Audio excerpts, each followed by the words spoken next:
Halo semuanya, kembali lagi bersama Newbie Investor. Di video kali ini, kita akan belajar tentang investasi saham tanpa ribet dan cocok untuk pemula dengan menggunakan reksadana indeks. Oh ya, sebelumnya kamu bisa support channel Newbie Investor dengan klik like, share, dan subscribe ya. Terima kasih. Nah, Newbie Investor mau bertanya nih, apakah kamu mau investasi saham tapi bingung mau mulai dari mana? Atau kamu mau investasi tapi nggak punya waktu untuk melihat dan menganalisa saham satu persatu? Atau yang terakhir, mau investasi tapi takut lihat harga saham yang naik turun kayak roller coaster? Nah, Newbie Investor memberikan salah satu alternatif yang bisa jadi aset investasi kamu, yaitu reksadana indeks. Nah, Newbie Investor sudah pernah bahas tentang apa itu reksadana di video reksadana itu apa sih? Jadi kalau kamu belum nonton, bisa nonton video itu, atau kalau sudah mengerti tentang konsep reksadana, bisa dilanjutkan videonya, karena akan banyak konsep reksadana yang dibahas di video ini. Sebelum kita masuk ke reksadana indeks, kamu perlu mengetahui dulu sebetulnya apa sih itu indeks. Mungkin kamu pernah dengar IHSG, LQ45, IDX30, ISI, itu apa sih?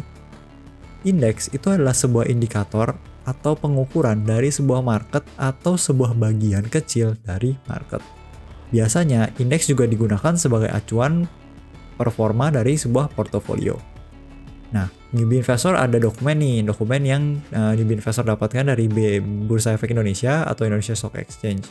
Di sini, ini masih yang tahun lalu sih, yang tahun ini Newbie Investor belum ketemu soalnya. Yang tahun lalu, IDX Composite atau yang biasa disebut IHSG. IHSG itu definisinya apa? Definisinya adalah sebuah indeks yang mengukur harga dan performa dari saham-saham yang terlisted atau yang ada di seluruh Bursa Efek Indonesia. Jadi keseluruhan Bursa Efek Indonesia, kalau sahamnya ketika ada harga sahamnya naik atau turun, itu akan terrepresentasi di dalam IHSG. Nah, karena setiap perusahaan itu beda-beda, jadi setiap saham itu ada bobot ke indeks IHSG ini. Contohnya BCA, karena market cap-nya kan besar banget, sudah 800 triliun. Jadi bobot ke indeksnya itu juga besar kan, 11,23%. Intinya ketika BBCA naik atau turun itu lebih mempengaruhi dibanding misalnya BRPT atau BBNI, karena berat terhadap pengaruhnya terhadap ke indeks itu jauh lebih besar BCA dibanding perusahaan-perusahaan lain. Nah, karena satu IHSG atau satu indeks keseluruhan perusahaan yang ada di bursa itu tidak semuanya aktif ditransaksikan, mungkin ada yang sedang disuspend dan lain-lain, maka dibuatlah 45 saham yang market cap-nya besar, lalu aktif ditransaksikan dan fundamentalnya juga tergolong baik. Nah, ini memang agak subjektif tergolong baik seperti apa ya. Maka muncullah indeks yang dibuat oleh Bursa Efek Indonesia yaitu LQ45. LQ45 adalah saham-saham yang market cap-nya besar, liquid, dan liquid itu maksudnya banyak ditransaksikan ya sehari-hari, dan fundamentalnya baik. Jadi ada 45 saham yang diseleksi oleh Bursa Efek Indonesia dan dimasukkan ke dalam LQ45. Kurang lebih ini ada 10 yang paling besar market cap-nya, dan ini 71%. Jadi 10 dari 45 itu sudah merepresentasikan 71% dari indeks LQ45. Kemudian ada indeks lain yaitu IDX30, ini kurang lebih mirip dengan LQ45 tapi isinya hanya 30 saham. Market cap besar, high liquidity, dan good fundamental. Ya, kurang lebih isinya juga ada beberapa yang mirip kayak BCA, BRI, Telkom, dan lain-lain. Nah, ini pengertian indeks. Jadi indeks itu bisa menggambarkan kondisi dari kenaikan atau penurunan harga yang ada di Bursa Efek Indonesia. Balik lagi ketika kamu udah mengerti indeks, jadi sekarang kalau udah baca IHSG atau LQ45 tuh ngerti ya, intinya sekumpulan saham-saham yang digabungin. Kalau IHSG berarti bukan sekumpulan, tapi keseluruhan saham-saham yang ada di Bursa Efek Indonesia. Nah, muncullah reksadana indeks. Apa maksud reksadana indeks? Reksadana indeks adalah reksadana pasif yang isi portofolionya itu mengikuti indeks yang menjadi acuan dari reksadana tersebut. Nanti kita akan bahas pakai contoh biar lebih jelas. Nah, apa sih kelebihan dari reksadana indeks? Kenapa Newbie Investor menyarankan kalau kamu baru berinvestasi, boleh dipertimbangkan masuk ke reksadana indeks? Yang pertama, biaya. Nah, ini Newbie Investor coba buka. Ini aplikasi Bibit. Jadi di sini kamu bisa lihat nih reksadana saham, dan yang perlu kita perhatikan sekarang ada ini, expense ratio. Nah, kalau kamu perhatikan, sebelumnya artinya dulu ya. Expense ratio ini artinya untuk menghasilkan return ini, si perusahaan atau produk ini tuh expense ratio-nya 4,44%. Expense ratio itu apa? Jadi isinya itu bisa biaya transaksi, karena setiap kamu jual atau beli ada biaya transaksi broker kan ya. Kemudian bisa juga biaya operasional, biaya karyawan, dan lain-lain. Makanya ini newbie investor tekankan di reksadana indeks itu adalah reksadana pasif.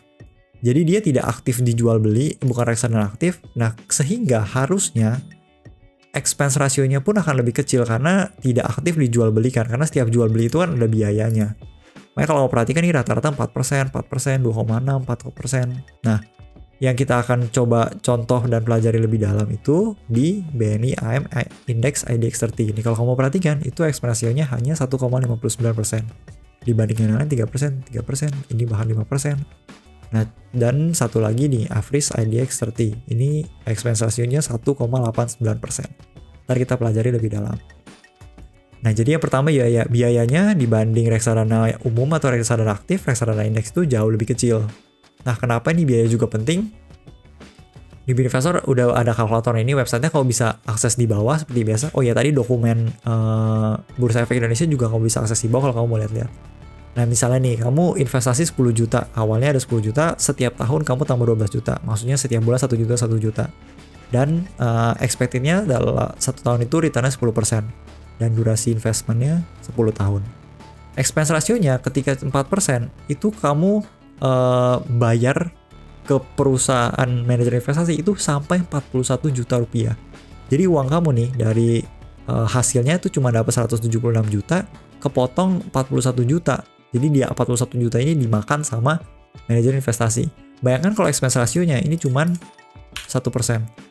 Langsung berkurang sampai cuma 11 juta dari biaya yang kamu berikan ke manajer investasi.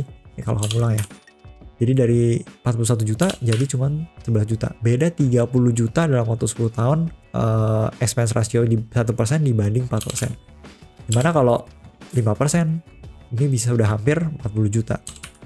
Seperti itu. Makanya expense ratio ini walaupun kelihatannya kecil, ya elah cuma 1-2% gitu kan.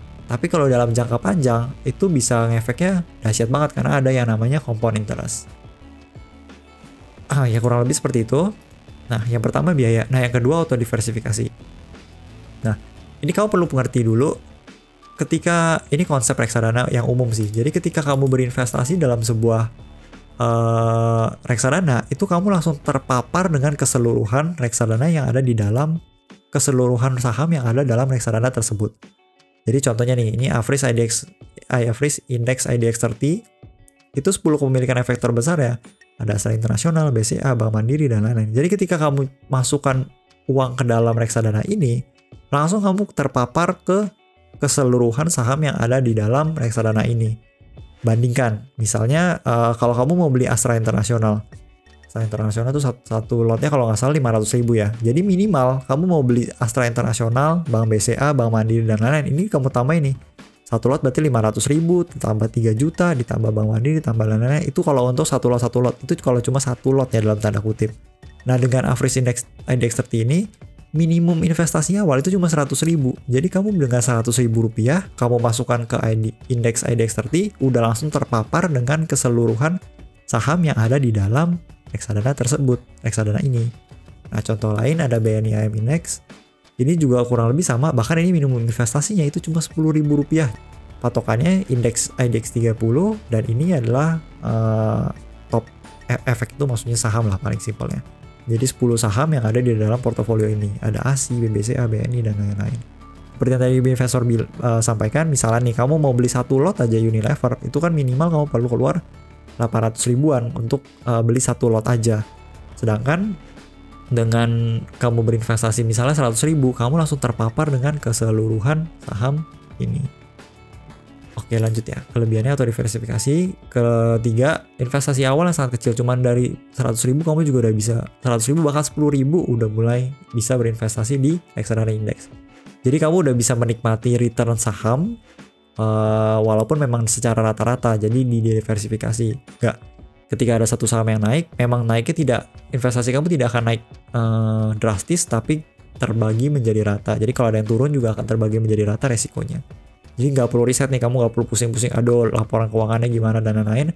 Cukup beli aja. Ini 30, ini kan contohnya IDX 30 ya, berarti 30 saham yang sudah dikumpulkan yang performanya yang market cap-nya besar, liquid juga sahamnya, dan juga fundamentalnya baik. Oh ya, di investor mau tambahin sedikit nih. Ini kan kalau kamu lihat di Bibit, kenapa kok jadi reksadana saham semuanya minus semua gitu ya, kebanyakan minus, kelihatan jadi malas investasi di sini ya. Nah, ini kenapa bisa minus, rata-rata minus semua? Karena memang nih, coba kita lihat IHSG ya. IHSG itu 1 tahun kemarin. Nih kalau kamu perhatikan grafiknya tuh seperti ini. Jatuh begini kan. Nah, jadi saat sekarang ini baru mau kembali ke 1 tahun yang lalu. Makanya nggak heran reksadana saham itu rata-rata lagi minus sekarang, karena di sini jatuhnya dalam banget. Nah, ketika sudah kembali ke harga tahun lalu, ini kan 6.200 ya. Harusnya nanti reksadana saham akan mulai banyak yang hijau-hijau lagi. Kurang lebih seperti itu sih. Ini kalau kamu perhatikan, misalnya ya kita ambil salah satu contoh, tadi yang BNI AMD. BNI AMD Index IDX 30. 1 tahunnya sekarang lagi minus 5,72% kan. Kalau kamu lihat, jangan dalam 1 tahun deh, kamu pendekin. Misalnya dalam 3 bulan. Ini sedang untung 17%. Jadi kalau kamu taruhnya 3 bulan yang lalu, itu kamu udah profit 17%, 17,81%. Ini karena patokannya 1 tahun yang lalu, yang dalam tanda kutip waktu itu IHSG sedang tinggi-tingginya. Ya makanya sekarang kemarin jeblok karena COVID dan lain-lain, krisis. Nah ini sekarang baru rebound lagi, baru naik lagi. Nah ini kalau kamu perhatikan di fun fact sheet-nya, itu pergerakan harganya akan mirip sekali dengan pergerakan IDX 30. Ini kalau kamu perhatikan kinerja bulanan, kinerja reksadana, dan kinerja benchmark. Benchmarknya ini IDX 30. Jadi itu pergerakannya mirip sekali. Sekarang kita masuk ke kekurangan reksadana indeks. Apa sih kekurangan reksadana indeks? Yang pertama, potensi untung yang terbatas. Kalau misalnya kamu mengkonsentrasikan saham, misalnya kamu langsung beli saham BCA. Ketika harga saham BCA naik 10%, berarti kamu langsung untung 10% ya, walaupun memang ada biaya lain, biaya beli, biaya jual, dan lain-lain, tapi kita buang itu, kamu berarti ada potensi untung langsung 10%. Sedangkan ketika kamu membeli reksadana indeks, karena kamu terdiversifikasi uangnya, jadi ketika BCA naik, kamu nggak akan langsung otomatis naik 10%, karena mungkin ada saham yang turun, mungkin ada saham yang naik, atau mungkin ada yang naiknya tidak setinggi BCA, jadi potensi untung kamu akan terbatas, walaupun juga sebaliknya, potensi rugi kamu akan terbatas. Nah yang kedua, tidak dapat dividen, karena kamu uangnya akan dikelola oleh sebuah manajer investasi, ini konsep reksadana, jadi ketika dibagikan dividen, kamu tidak langsung dapat cash flow, tapi dividennya itu akan masuk ke dalam NAB. NAB itu apa? Kalau di investor panjang, jelaskan akan terlalu panjang, kamu nonton video tentang apa itu reksadana dulu ya. Nah yang ketiga, kontrolnya tidak di kamu. Misalnya kamu punya prinsip, aduh saya nggak mau saham yang berhubungan dengan saham rokok. Nah selama di IDX 30 ada saham rokok, kemungkinan besar saham rokok akan masuk dalam portofolio kamu, walaupun secara tidak langsung, karena kamu punyanya di dalam reksadana indeks. Ya kontrol-kontrol seperti itu yang kamu tidak bisa kontrol. Jadi apa kesimpulannya? Kesimpulannya, kamu bisa mulai berinvestasi saham tanpa analisa apapun. Cukup beli reksadana indeks. Kenapa reksadana indeks? Karena yang tadi sudah disampaikan, biayanya yang jauh lebih rendah dibanding reksadana biasa. Langsung terdiversifikasi. Jadi nggak perlu tuh satu lot BCA aja udah 3 juta, tambah BRI 300.000. Nggak perlu sampai sebesar itu. Cukup 100.000 sudah langsung bisa berinvestasi ke banyak saham-saham yang ada di dalam indeks, sebuah indeks. Biasanya reksadana saham itu cocok untuk investasi yang jangka panjang. Walaupun ini tidak menjadi patokan pasti, karena performa masa lalu belum tentu menjadi patokan performa masa depan. Nah yang kedua, kesimpulannya itu kamu bisa mulai melatih otot disiplin berinvestasi. Setiap habis gajian, langsung aja sisihkan untuk beli reksadana indeks. Nggak perlu ribet dan nggak perlu mikir-mikir aneh-aneh. Jadi setiap habis gajian, langsung sisihkan untuk beli reksadana indeks. Nah, kalau kamu udah penasaran bagaimana mulainya, gampang banget. Kamu cukup cari aplikasi yang kamu nyamannya di mana. Aplikasi untuk beli reksadana itu banyak banget sekarang. Ada Ajaib, Bareksa, Bibit, iPod, dan lain-lain. Itu kamu tinggal pilih salah satu aplikasi yang menurut kamu paling oke. Kamu udah bisa top up dananya ke aplikasi tersebut dan bisa kamu belanjakan untuk beli reksadana indeks. Kurang lebih itu tentang reksadana indeks. Jadi ini adalah salah satu cara untuk berinvestasi saham yang paling simple, karena kamu nggak perlu takut beli sahamnya langsung dan juga nggak perlu mengeluarkan uang yang besar di awal, karena cukup dengan modal yang sangat kecil, bahkan dari 10.000 kamu udah bisa mulai berinvestasi. Dan semoga video ini bermanfaat dan dapat bisa membantu perjalanan karir investasi kamu. Like jika menyukai video ini, subscribe bila ingin mendapatkan konten serupa. Thank you and see you on the next video. Bye!